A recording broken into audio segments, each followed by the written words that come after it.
मेरे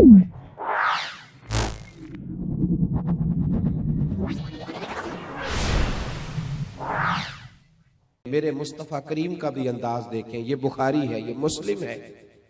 हजरत अनस बिन मालिक फरमाते हैं कि हुजूर अलैहिस्सलाम ने ना सुर्ख धारीदार चादर ली और हुजूर ने कंधे पे रखी। सुर्ख धारीदार चादर नजरान से आया करती थी तो जरा सख्त होती थी, कुछ कपड़े सख्त होते हैं ना। फरमाते हुजूर गुजर रहे थे तो एक आदमी आया, भिखारी, उसने हुजूर की चादर को पकड़ा पीछे से, उसे तरीका नहीं आता ना अभी मांगने का, चादर को पकड़ के ना यूं खींचा हुजूर की तवज्जो कराने के लिए, जैसे कोई बच्चा किसी वक्त पीछे से पकड़ के दामन खींचता है, खींचा। तो हजरत अनस बिन मालिक फरमाते हैं कि इस जोर से उसने खींचा कि हुजूर की गर्दन पर मैंने निशान पड़ा हुआ देखा, नाजुक वजूद अथर, निशान पड़ गया। तो हुजूर ने जब पलट कर उसकी तरफ देखा तो वो कहने लगा, ए मोहम्मद सल्लल्लाहु अलैहि वसल्लम, मैं कुछ मांगने आया हूं, मुझे कुछ दीजिए। मेरा तो दरवाजा भिखारी जोर से बजा देता तो मैं उसे डांट देता, ये कोई तरीका है? खैरात लेने आए हो, कर्जा लेने आए हो? लेकिन जब उसने कहा ना हुजूर कुछ दीजिए, तो हदीस के लफ्ज ये हैं, फलतफता इलैहि फदाहिक। हजरत अनस कहते हैं कुर्बान जाऊं, महबूब ने जब उसकी तरफ देखा तो हुजूर ने मुस्कुराना शुरू कर दिया। ये बड़ा मुश्किल काम है कि कोई गले में चादर डाल के खींचे और इंसान मुस्कुराए। लेकिन बरेली के इमाम फरमाते हैं, जिसके गुच्छे से लच्छे जड़े नूर के, उन सितारों की नुज़हत पे लाखों सलाम, उनके खुतबे की हैबत पे बेहद दुरूद, और उनकी बातों की लज्जत पे लाखों सलाम, और जिसकी तस्कीन से रोते हुए हंस पड़े, जिसकी तस्कीन से रोते हुए, कहते हैं हुजूर हल्का सा तस्कीन करते थे, पूरा मुस्कुराते भी नहीं थे, तो रोने वाला हंसना शुरू कर देता था।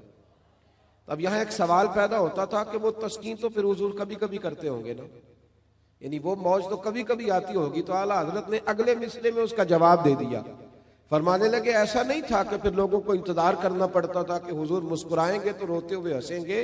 फरमाया नहीं, जिसकी तस्कीन से रोते हुए हंस पड़े, उस तबस्सुम की आदत पे लाखों सलाम। इस मुस्कुराहट के लिए इंतजार नहीं करना पड़ता, बल्कि ये तो हर वक्त बहती रहती है, ये तो हुजूर की आदत है। उस तबस्सुम की आदत पे लाखों सलाम। फलतफता इलैहि फदाहिक, हुजूर ने तवज्जो फरमाई तो मुस्कुराए। उसने गले में चादर डाल के खींचा है तो नबी पाक अलैहिस्सलाम ने फरमाया, दो पहाड़ियों के दरमियान जितनी बकरियां खड़ी हैं सारी ही इसे दे दो, सारी। अब वो शख्स हुजूर की तारीफ करने लगा, अब उसने हुजूर से अदब सीखा। हम लोग जब थोड़ा सा किसी को सिखाने का मूड बनाए, हमारे यहाँ सिखाने का मूड नहीं है, हमारे यहाँ तो आदमी को बेअदब करार दे दिया जाता है। हम किसी शख्स की तरबियत नहीं करते, बल्कि उसको कहते हैं तुझे पता नहीं है चलना कैसे था, आना कैसे था, बैठना कैसे था। भाई आप पहले सिखा लें, तालीम दे लें, उसको पहले आप बाखबर करें, उसके बाद अगर कभी झिड़कना हो तो अपने शागिर्द को, बेटे को, सिलसिला तरीकत में आने वाले को आप तंबीह कर सकते हैं, लेकिन लोगों को उस रवैये के साथ। बड़ी खूबसूरत हदीस लिखी है काजी अजाज रहमतुल्लाह ताला अलैह ने शिफा शरीफ में, बड़ी खूबसूरत। फरमाते हैं कि एक बद्दू ना हुजूर की बारगाह में कुछ लेने आ गया, खैरात लेने आया। रात का वक्त था तो हुजूर सल्लल्लाहु अलैहि वसल्लम ने कुछ अता किया। जब उसने हुजूर ने कुछ दिया ना तो उसने बड़ी सख्त बात की, बड़ी सख्त बात की। हुजूर ने कुछ दिया तो कहने लगा कि या रसूल अल्लाह सल्लल्लाहु अलैहि वसल्लम, मैंने तो बड़ी तारीफ सुनी थी, माज़अल्लाह सुम्मा माज़अल्लाह नकले कुफ्र कुफ्र न बाशद। कहने लगा मैंने तो बड़ी तारीफ सुनी थी, आपने तो कुछ भी नहीं दिया। हालांकि हुजूर तो जिसको एक कतरा अता करे उसकी तो नस्लों की भूख भी खत्म हो जाती है। लेकिन देहाती था ना, अनपढ़ है, अभी बद्दू है, आदाब नहीं जानता। मैंने तो बड़ी तारीफ सुनी थी, तो ये आप क्या दे रहे हैं, ये आपने क्या किया? हजरत उमर फारूक रदी अल्लाह ताला अन्हु मौजूद थे, तो जनाब उमर ने तलवार पर हाथ रखा, इस बेअदब को कत्ल करेंगे। हुजूर ने फरमाया उमर ठहर जा, जल्दी ना कर। हजरत उमर फारूक रदी अल्लाह ताला अन्हु कहते हुक्म पाके मैं ठहर गया तो हुजूर ने उस बद्दू का दामन पकड़ा, हुजूर घर ले गए।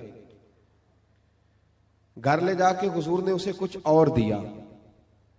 फरमाया आप क्या ख्याल है? कहने लगा थोड़ा और मिल जाए तो अच्छा है।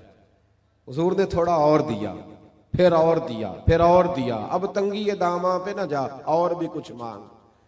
जब हुजूर ने बड़ा नवाजा ना, कहने लगा या रसूलल्लाह बस करें, अब तो मुझसे उठाया भी नहीं जाएगा, अब नहीं उठाया जा। और एक रवायत यूं भी है कि वो मुसलमान भी नहीं था। हुजूर उठाया नहीं जाएगा, बस करें। हुजूर ने फरमाया अब तेरा मेरे बारे में क्या ख्याल है?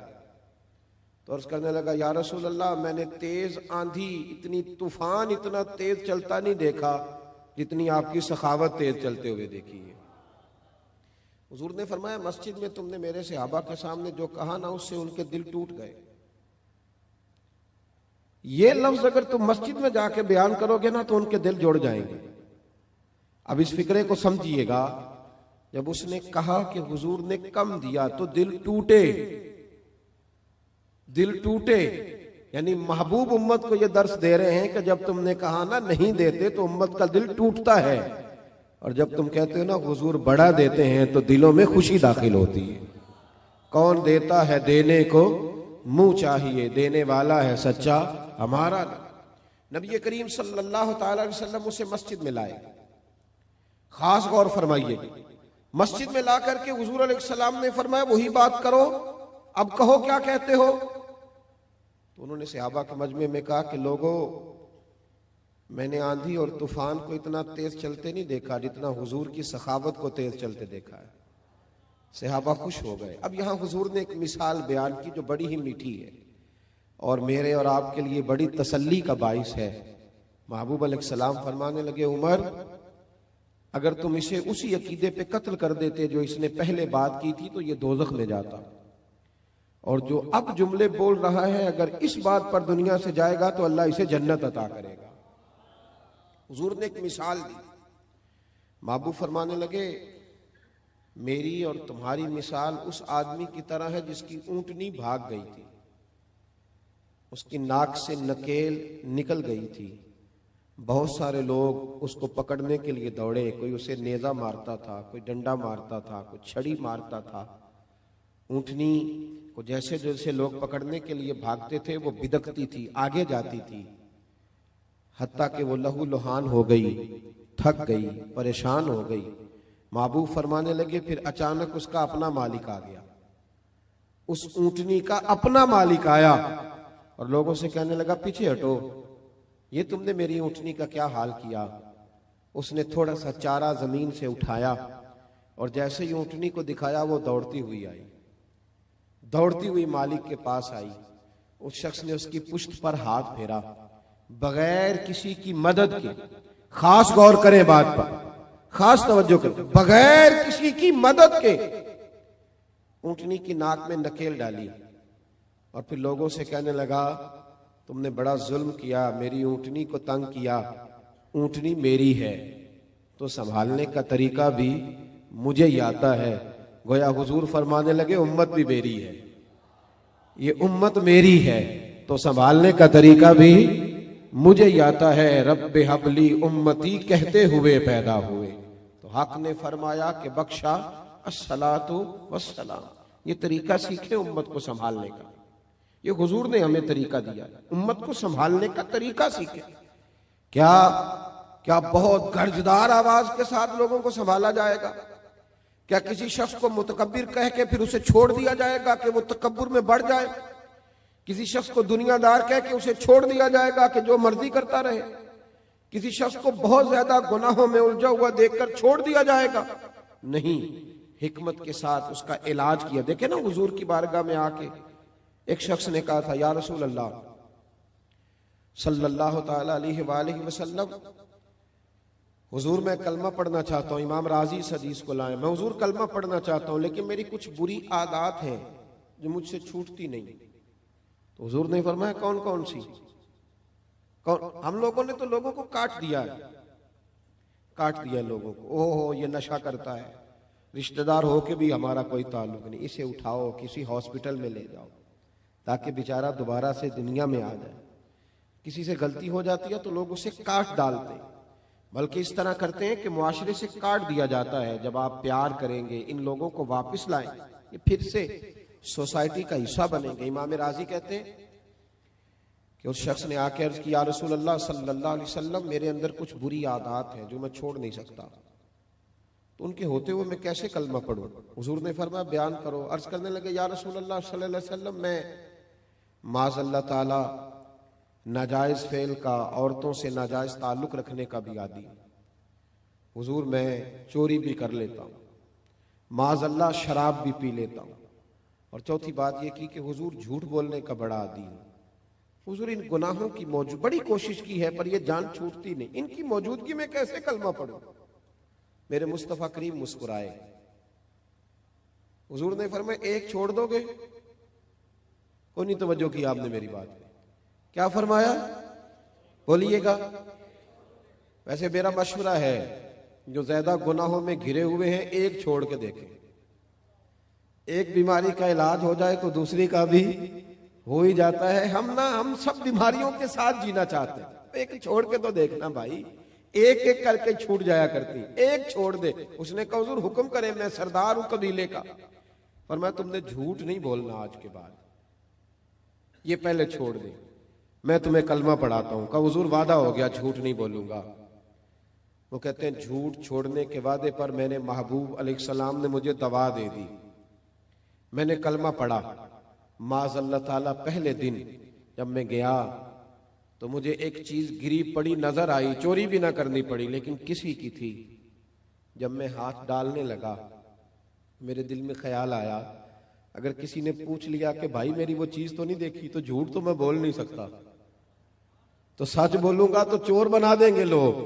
कहते हैं पहले दिन ही वो चोरी वाला मामला तो गया हाथ से। अब मैं जरा आगे बढ़ा तो घर पहुंचते ही शराब की बोतल हाथ में आई।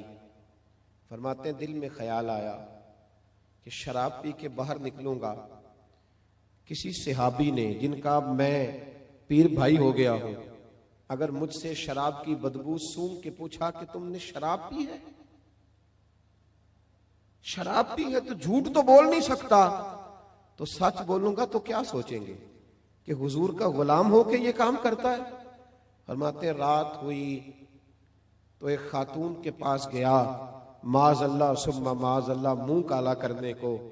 भाइयों सुनना, कहते हैं जब मैं उसके करीब पहुंचा, हम कलाम हुआ, तो वो कहने लगी, सुना है तूने कलमा पढ़ लिया है, सुना है तू मुसलमान। भाई तुझसे लोग पूछते तो है ना कि बता तू किसका शागिर्द है, लोग कहते तो है ना कि तू फलां का मुरीद भी बनता है, और ये तेरा रवैया है, तू इतने बड़े बाप का बेटा है और ये तेरा अंदाज है। लोग पूछते तो है ना कि इतने शानों वाले नबी का कलमा पढ़ते हो और ये तर्ज जिंदगी अपनाया हुआ है, दुनिया के सबसे बेहतरीन मजहब के मानने वाले हो और ये अंदाज फिक्र है। रसूल रहमत सल्लल्लाहु अलैहि वसल्लम के वो गुलाम फरमाते हैं कि उसने पूछा, कलमा पढ़ गया? मैंने सुना।